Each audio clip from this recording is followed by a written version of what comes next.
So good day to each and every one of us. So my name is May Altibay from BSCS1 and I'm going to discuss chapter 13, which is dealing with resisting and the future of globalization. So I'm going to discuss under this is dealing with globalization, which has two types or topics, dealing with global economy and dealing with political globalization. So under this, we will going to discuss, or I will going to discuss protectionism, fair trade, and helping the bottom billion, and also accountability and transparency. So first, I'm going to discuss the protectionism under dealing with the global economy. So first, let's define what is protectionism. So protectionism, it is a policy of systematic government which is intervention in foreign trade with the objective of encouraging domestic production.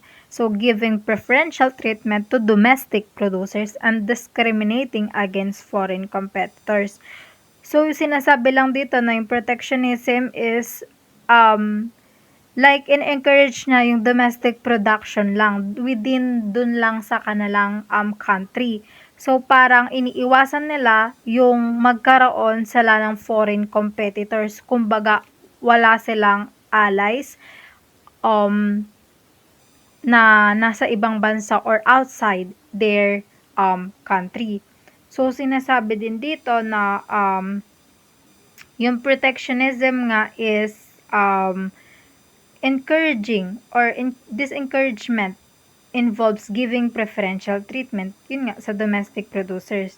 So, there are various ways to protect and encourage domestic production. So, ano-ano nga ba ito mga to? So, ito yung pag-place or paglagay ng tariffs and quotas dun sa mga foreign imports. And then, yung domestic production ay tutulungan or tumutulong na siya directly throughout dun sa mga export subsidies. And then, directly or indirectly by such policies as offering of tax and relief to the producers. So, yung protectionism din has existed since nung mercantilist era nung 1500 to 1800. So, nag-evolve din siya nung early days ng Industrial Revolution and then na-practice din siya, yung protectionism, noong mga almost every nations din. So, pero, um, noong end ng World War II, um, result ito noong General Agreement on Tariffs and Trade. And then, umusbong din dito yung European Economic Union. And then, dun na nagsimula na mag-tide yung and mag-shift away yung trade protectionism and toward dun sa may trade liberalization. So, nung nangyari to, nagkaroon ng great expansion of foreign trade and investment. So, more recently, yung following Great Recession ng global trade has fallen in terms of both volume and value of goods.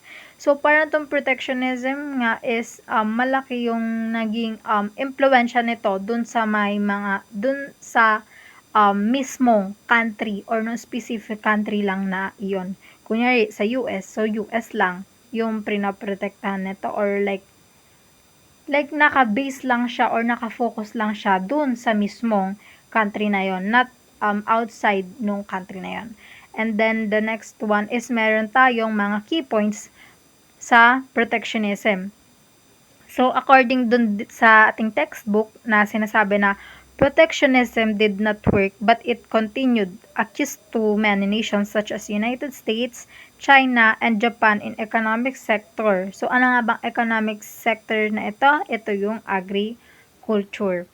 And then, meron din dito na sinasabi na si protectionism daw is ginamit to ease the transition to a more liberal trading position.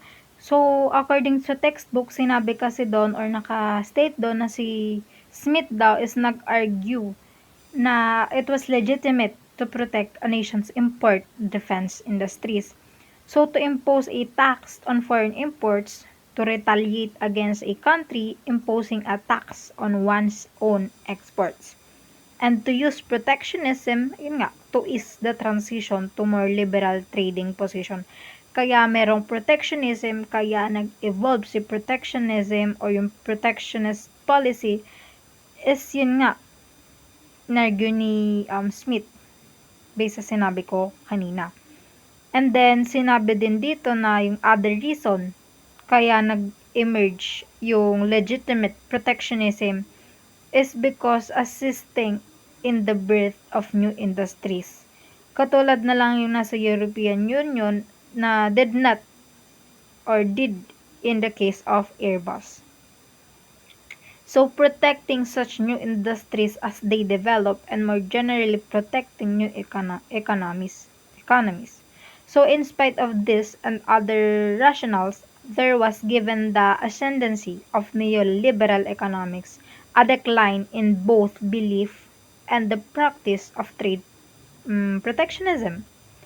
So, nevertheless, yung protectionism is a various forms of protectionism remained in place and they have been resurrected in various parts of the world, especially in the South, wherein yung mga nasa South is yung mga poorer countries as the adverse effects of the global neoliberal economy have taken center stage. So, sinabi din dito na trade protectionism declined because yung perception kasi niya is yung negative effects niya is na-outweighed yung benefits nito. So, ano nga ba yung number one? Number one is those industries that receive protection tend over time to grow increasingly inefficient. So they seem to require the competition brought about by free trade to hone their operations. So it is not in a nation's interest to support inefficient industries. So at least in a long run, kaya ayan, grow increasingly inefficient. So the second one here is kaya na-decline yung protectionism or pag-trade ng protectionism. It is because it doesn't only discourage imports but also exports. So yung explanation nito is because the tariffs on imported components raise the cost of production to industries. Gets? So in the nation engaging in the protectionism. So naglilid ito para madagdagan yung mga prices and tends to make a protectionist nations export less competitive. So especially na dito yung mga compared to those of nations without the kind of trade barriers that tend to raise cost. So, ayun, discourage imports and imports. Then the third one is protected industries have little interest in motivation for innovation. Bakit nasabi to? Kasi 'di ba, kapag the protected industries have little interest in motivation for innovation kasi nga naprotektahan na sila, alam nila na protected sila dun sa position makes innovation unnecessary kasi nga alam nilang may protekta sa kanila. That's why parang yung little yung mind nila is hindi na tumitingin sa bigger picture. And then the next one is or the fourth one is tend to lead developing nation. Bakit nasabi to? Kasi protectionism tends to lead especially in the developing nations but not historically in the United States. So, to focus on manufacturing with the result that agriculture is adversely affected. So, example ito, or at least not similarly advantaged. Such countries are highly dependent on their agriculture or subsistence, and its decline can have disastrous consequences for the population as the whole. So, yon. Kaya na-decline si trade protectionism is kasi mas na-outweigh niya yung negative effects compared dun sa magiging benefits nito dun sa country or specific country na yon. And then, sinasabi din dito na nations that have restricted imports or yung protectionism is nations that have restricted imports or engaged in protectionism have tended to suffer more from protectionism than those So, bakit sinabi yon? Kasi it have been impeded from exporting to them.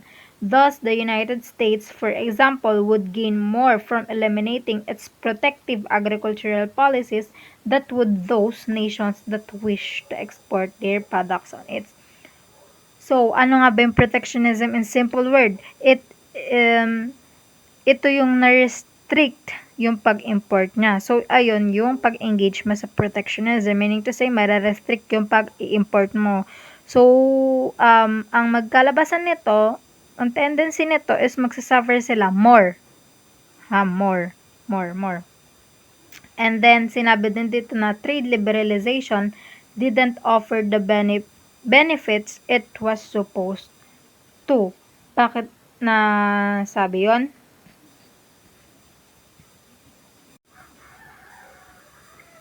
Bakit nasabi yon?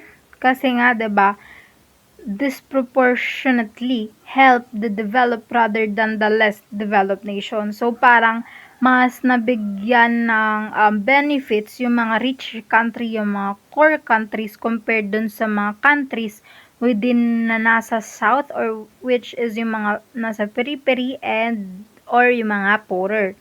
And nonetheless, there were few in those days anywhere in the world who would have argued for a resurrection of full scale of trade barriers. Kumbaga, dito sa protectionism, kumbaga, pumapasok din dito yung tinatawag or yung natakal ng chapter 4 which is race to the bottom. Like, mas umaangat yung mga kumbaga ay trabaho ka ng trabaho yung mga nasa poorer countries pero mas kumikita pa rin or mas nagbe-benefits pa rin yung mga nasa core countries or yung mga mas ahead sa iyo ng positions, ganon. And then the next one, sinasabi din dito na yung protectionism has short-term benefits but in the long term will inevitably lead to consequences. Gaya nga ng sinabi ko, 'di ba? Like ayaw nila or rene-restrict nung particular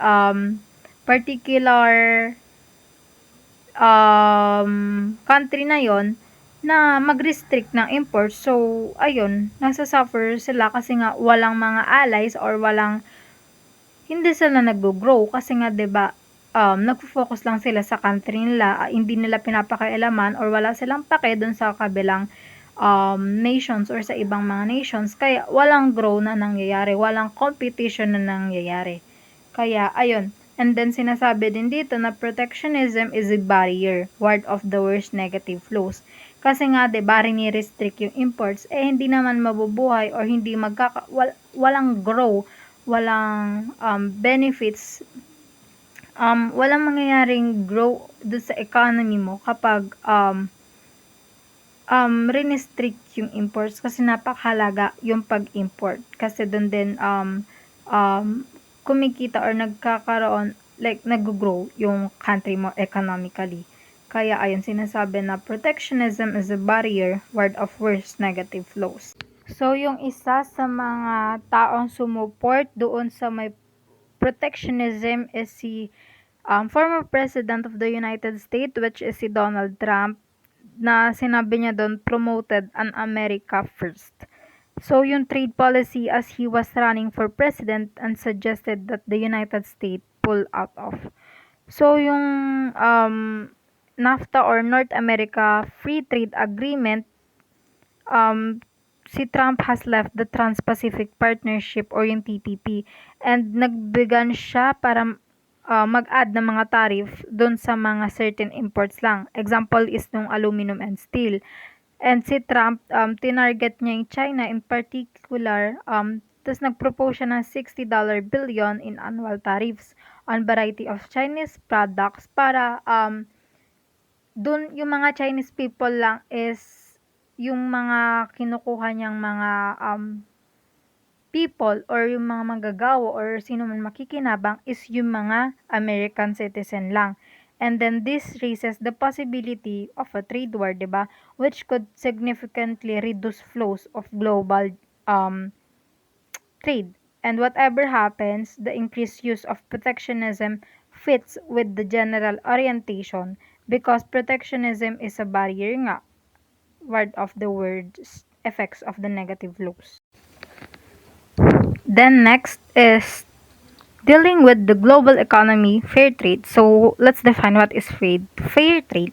So fair trade is a greater equity. So offering better trading conditions, securing rights of marginalized producers and workers. So sino nga ba yung sinasabi nating producers? So yung producers is mostly a global south and yung consumer is mostly a global north.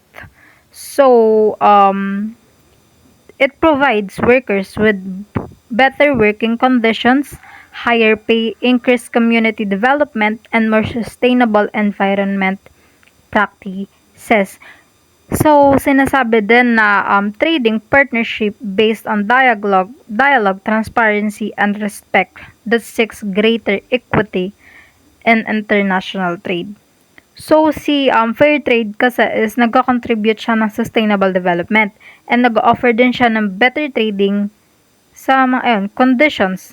And then, nagsisecure din siya ng mga rights and then nagma-marginalize siya ng mga of producers and workers. And yung contrast nito to purely utilitarian orientation of neoliberalism, yung fair trade is oriented siya toward moral and equitable global economic system. So, merong mga under or key points under the fair trade. So, the first one says here about our key points about the fair trade or like fair na pagkakalakalan. Sinasabi dito is creating direct relationship between producers and consumers. Why? Because it's establishing more just prices. So, sinasabi din dito na prices should not be set by free market, but what is just as far as producers and social and ecological environment in which they live and work and concerned. They should be negotiated openly, transparently, and equally by the producers and those who seek to acquire what they produce, and each side should seek to understand and accommodate the other's needs. So, dapat fair sila. And then, yung pagkakalakaran is dapat magkasundo sila ayon dun sa may benefits nilang dalawa. And then, sinasabi din dito na protecting producers. Why? Because, especially farmers from dramatic swings in prices for their products. And then, example din dito is providing stable and safe works, economically disadvantaged, which is yung mga countries na nasa south, which is the poor countries or periphery. And then, aside from it is women and children. Dapat mag-provide din yung stable and safe works for women and children, not just for men, but also for women and children. Then the next one is engaging in environmentally sound practices and in sustainable production. Dapat engage din sila sa environment doings. And then, engaging in like education or educating consumers. Why? It is by encouraging them to put pressure on producers to engage in fair trade practices. So, dapat fair lahat para magkaroon ng, para ma-deal natin yung economy, ang tawag dito, ma-deal natin yung globalization and global economy. So, dapat fair tayo. Yung like, yung pakikipagkalakalan natin is fair. In the relationship between the producers and the consumers. So, para lubos natin itong maunawaan kung ano nga ba yung fair trade is, may example dito which is about or how does fair trade should work or like, ito, ang example is yung coffee. Kasi, diba, coffee supply chains can be very complex. So, yung conventional or yung walang fair trade, coffee beans can change hands dozens of times between the grower and the final retailer, moving between buyers, sellers, roasters, and importers. So, maraming mga processes na pinagdaraanan nito mga tao or yung manufacturers din. Pero yung market niya is largely dominate din siya ng mga three companies which is Ecom, Newman, and Volcafe. And nakokontrol nito yung 50% of the global coffee trade, and coffee can be highly profitable commodity for them. Pero for small coffee growers, the experience is quite different. So they can earn a little as 1 to 3%. So compare sa 50% to 1 to 3%, 'di ba? Napakalayo ng agwat yung price nito of the coffee sold in the cafe. So yung farmer are subject to highly volatile prices which can fall as low as 0.45 per pound. Sorry. Not even enough to cover the cost of the production, 'di ba? Kasi nga napakaliit ng tubo, napakaliit. Tapos affected din yung other factors beyond their control such as climate change altering where coffee can be grown. Ayun na, minsan naapektuhan din nung pag-grow ng coffee beans ng mga climate change like pagbagyo, ganyan. Or mga pest na pest yung kanilang coffee plants or pag-grow ng coffee nila. And then, yung contrast nito sa conventional coffee, fair trade growers are paid a minimum of 1.40 per pound plus a premium of 20 cents per pound that goes toward community projects, building schools, health clinics, improving productivity. So, they can earn more money because of the system of direct trade. So, yung sa summary ko na lang na if may value or if may cost yung coffee na paggagawaan nila, kunyari, yung kita nito is para sa mga or yung production nito is mako-qualify or like may bibigay dun sa mga community projects such as schools, health clinics, improving productivity and quality and etc. Ayun, like tatangkilikin siya ng mga investors. And then they can earn more money because of the system of direct trade. Like, 'di ba nung una, parang umiikot siya sa madaming mga processes. Pero dito, parang meron ng mga investors kasi nga meron siyang cost or meron siyang mga cost and ano ba tawag? Basta meron siyang cost. Kaya ayun, may direct investors na rin siya. And then, this gives the consumer confidence that their purchase is supporting their social values. So, yun. Example nun is yun yung example ng fair trade. And then, sinasabi din dito na si fair trade daw is alternative trade schemes. Bakit? Kasi, such schemes have a long story or history going nung World War II. They were built on the basis of the sending of aid by Britain Oxfam. Ayun, tapos faith-based din organizations emerged to import handicrafts from Eastern Europe and later from less developed areas to be sold directly to consumers in non-profit. Example nito is yung church base. So, kaya ayun, tas meron ding mga global organizations involved in fair trade movement, which is yung IFAT and FLO. Yung IFAT is the International Federation of Alternative Traders, and then the Reinforced Alliance and the Fair Trade Labeling Organization International or FLO. So, yung organization na ito had been involved sa European market. So, ini-educate ito yung consumers to use their purchasing power as a weapon against the abuses of corporate system.